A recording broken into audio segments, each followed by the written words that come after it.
Welcome back to Fine Living Journey. Today we are going to analyze the psychological blueprint of a man who built the most terrifying monopoly in history. He controlled 90% of the American oil supply. When the federal government finally shattered his empire to stop him, he did not lose his wealth. He actually became the first confirmed billionaire on the planet. This is the ultimate lesson in ruthless efficiency and the dark side of extreme wealth building. Let us start at the beginning because the psychology of wealth is always built in childhood.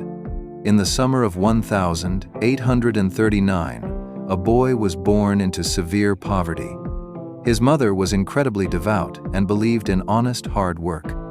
His father believed in absolutely none of those things. His father was a phantom and a professional con artist. He masked his real life by pretending to be a traveling salesman. In reality, he sold colored water to dying people as fake cancer cures. He even pretended to be deaf just so he could eavesdrop on local farmers and steal their business secrets. He treated his own family like marks. He openly admitted that he cheated his own sons every chance he got just to make them sharp. Imagine the psychological damage of that environment. One day, the father put the young boy on a high chair and told him to jump. He promised to catch him. The boy jumped, and the father immediately stepped back. The boy crashed hard into the floorboards. The father looked down and told him to never trust anyone completely, not even his own family. That was his entire business education. He learned that trust is a massive weakness. The world is a brutal battlefield. You are either the predator or you are the prey. Eventually, the father took his twisted philosophy to the absolute limit. He fled the country to avoid severe criminal charges and completely vanished. He abandoned his family and left them penniless. He lived a secret double life for 50 years. The young boy never forgot that betrayal. At 16 years old, he became the man of the house. He was quiet and intense. He became obsessed with the only thing in the world that never lied to him. He became obsessed with numbers. He took a short bookkeeping course and landed a job making 50 cents a day. He was meticulous to the point of absolute neurosis. He recorded every single penny he earned and every single penny he spent in a small red ledger. By the time he was 20, he had saved $800 through pure brutal austerity. But he knew that to build real wealth he needed capital. So he did something that probably destroyed him internally. He tracked down his con artist father and asked for a loan. The father agreed to lend him $1,000. But true to his nature, he charged his own teenage son 10% interest. He also warned him that he might demand the money back at any random moment, just to keep him on his toes. The young man did not argue. He took the money and formed a produce partnership with a cautious older merchant. They sold beans and pork and oats. It was a very safe and steady business. Then the year 1859 changed human history. The first major oil strike happened in Pennsylvania. The world was suddenly drowning in black gold. The young bookkeeper saw the future. His older partner was terrified. The partner thought the oil business was pure chaos and a massive gamble. He wanted to stick to selling food because people always need to eat. The young man fired back with a brilliant observation. People will always need to see in the dark. Oil was the literal light of the future. Against his partner's judgment, they hired a brilliant chemist and built a refinery. The tension between the two partners grew into a massive problem. The young man wanted to borrow money aggressively to expand his operations. The older partner was terrified of debt and constantly tried to slow him down. By 1865, the partnership was completely broken. They could not agree on the future, so they held a private auction to dissolve the company. Whoever bid the highest would take the entire refinery. The bidding started low but quickly escalated. 10,000.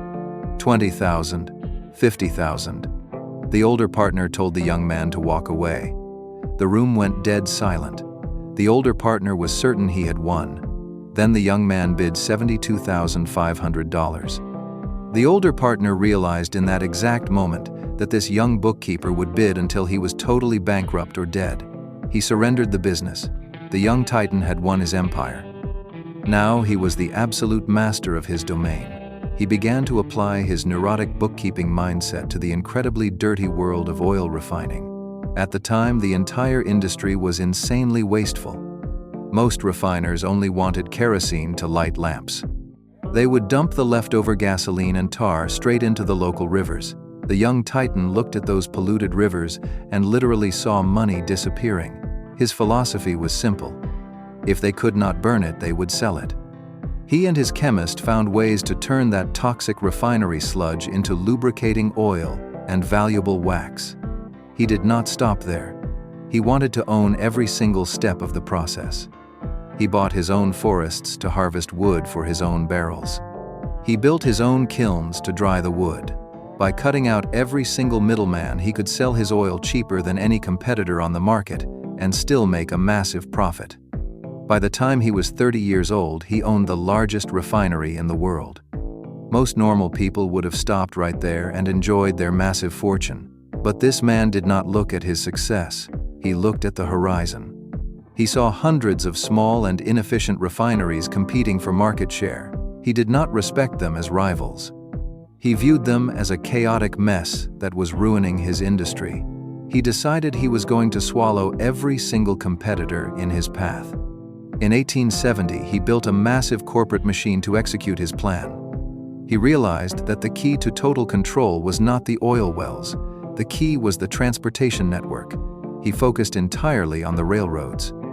At that time, the railroads were bleeding money and slashing rates to steal business from each other. The young Titan smelled weakness. He walked into the offices of the biggest railroad executives and made them an offer they could not refuse. He guaranteed them a massive volume of oil shipments every single day. In exchange, he demanded a completely secret partnership. He created a shadow company to act as a cartel. This cartel had three ruthless pillars. First, he received a massive secret discount on every barrel he shipped. Second, the railroads gave him a complete spy network. They handed him detailed reports on exactly where his rivals were shipping and what prices they were charging.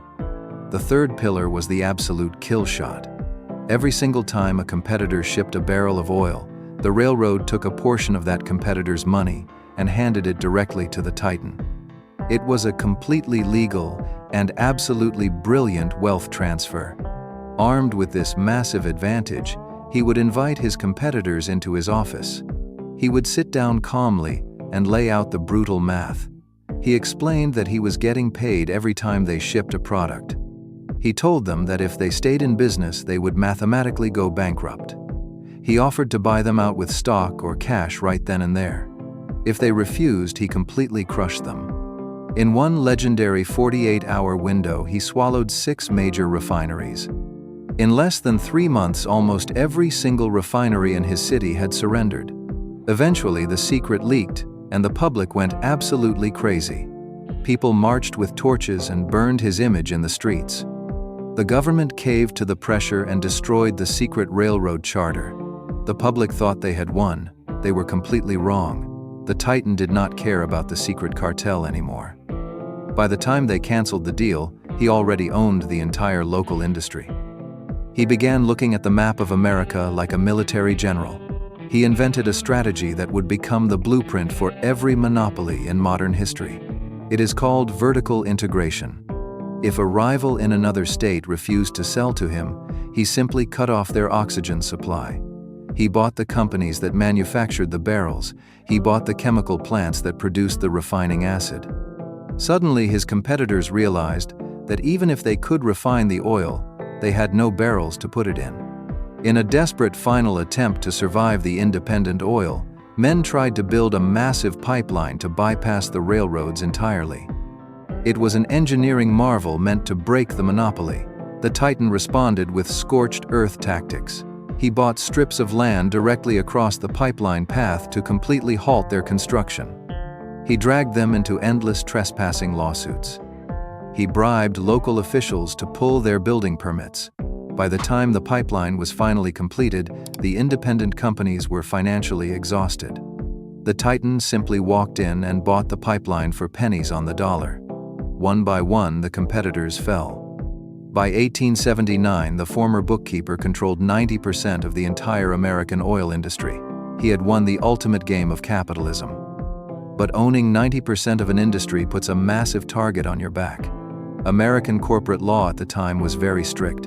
A company in one state was not legally allowed to own stock in a company in a different state. His massive empire was highly fragile because it relied on secret agreements, so his legal team invented a completely new concept. They created a ghost entity that could own everything but answer to absolutely no one. They pooled the stock of 40 different companies into one massive trust. It was the ultimate legal shell game. Regulators could never prove who actually owned what. From his massive office building, he focused on optimizing the entire globe. He was famously obsessed with extreme micromanagement.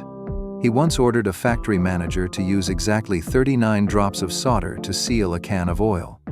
He proved that 40 drops was a waste and 38 drops caused leaks. Saving that one single drop of metal across millions of cans saved him an absolute fortune. His vision expanded far beyond America. He realized that the rest of the world was living in total darkness. He flooded the Asian markets with his oil. He even gave away millions of cheap lamps for free to people in China. It was a brilliant psychological trap. If you give a man a free lamp, you guarantee he will buy your oil for the rest of his life. He drove the global price of kerosene down so low that poor people could finally afford to stay awake after the sun went down. By the late 19th century, he was worth nearly $1 billion. His personal wealth represented over 1% of the entire national economy. But extreme success comes with a massive physical cost. The stress was literally eating him alive. He lost all of his hair, including his eyebrows and eyelashes. He had to wear a rotating collection of wigs just to look normal. His nervous system was so destroyed that he could only digest milk and crackers. While he was hiding from the public, a new enemy emerged. A relentless female journalist decided to destroy him. Her father had been one of the independent oil men crushed by the monopoly. She spent years hunting down former employees and unearthing secret railroad contracts. She mapped out the entire spy network. Then the ultimate bombshell dropped. The public finally learned the dark truth about his con artist father living a double life. The Titan was completely paralyzed. For the first time in his entire life, he had lost control of the narrative. The journalist published a book that became the most dangerous piece of writing in America. It gave the public a clear target to hate. It also gave a very bold American president the exact ammunition he needed to launch a massive antitrust investigation. On May 15th of 1911, the day of reckoning finally arrived. The Supreme Court declared his empire an illegal monopoly. They ordered the immediate destruction of the massive trust. The empire was violently shattered into 34 separate pieces. The entire world celebrated because they thought the great Titan had finally been defeated. But here is the most insane part of the entire story. The public fundamentally misunderstood how wealth actually works. When the monopoly was broken up, the Titan did not lose his ownership. The government simply forced the decentralization of his assets. He was handed massive amounts of stock in all 34 of the newly created independent companies. Because these new companies were no longer restricted by the heavy legal chains of the monopoly, their individual stock prices absolutely skyrocketed. As the world transitioned away from kerosene lamps and entered the modern gasoline age, his fragmented wealth multiplied exponentially. By 1916, the news broke across the country. The former bookkeeper had just become the world's first confirmed billionaire. At a time when a normal person earned $800 a year, his net worth crossed $1 billion. He had completely outsmarted his competitors, and he even outsmarted the federal government. But as his mountain of gold grew larger, the old man realized he was facing an enemy he could not buy out. He was running out of time. He hired the first public relations experts in history to completely scrub his reputation. He spent his final years handing out shiny dimes to little children and funding massive medical research projects that eradicated terrible diseases. Whether he felt genuine guilt or was just executing one final brilliant public relations con to manipulate history is something we will never truly know. He died at the age of 97. He missed his personal goal of living to 100. But he achieved a level of financial dominance that literally defies human comprehension. He understood that the power to generate wealth requires a complete suspension of normal emotional reactions. He treated money as a supreme duty and removed all empathy from the equation. It is a brutal truth about the highest levels of success that most people are completely unwilling to face. Don't forget to like and subscribe to see more videos like this.